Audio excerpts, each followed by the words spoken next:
हाम्रो धर्म संस्कृति नियम कानुनमा चलेर हामीले आफ्नो कार्यक्रम त अगाडि बढाउनुपर्छ। अनि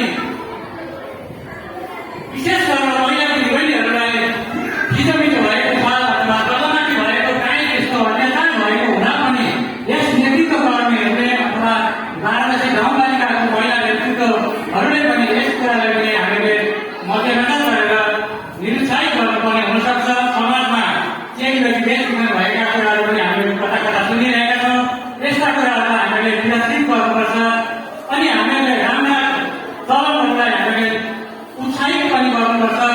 विशेष गरेर हाम्रो हिन्दू धर्मप्रति विभिन्न ठाउँबाट आक्रमण भइरहेको हामीले सुनिरहेका छौँ। त्यस कुरालाई पनि हामी सम्पूर्ण आनन्दवाला दिदीबहिनीहरूले एकत्रित भएर आफ्नो धर्म संस्कृतिलाई बढाउनुपर्छ भन्ने कुरा पनि म यहाँ राख्न चाहन्छु।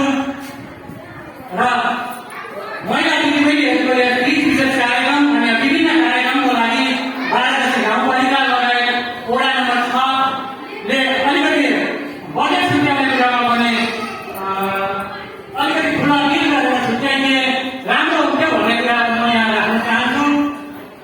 बजेट नै नहुँदाखेरि त कार्यक्रम गर्न पनि बडा असम्भव हुन सक्छ। त्यही त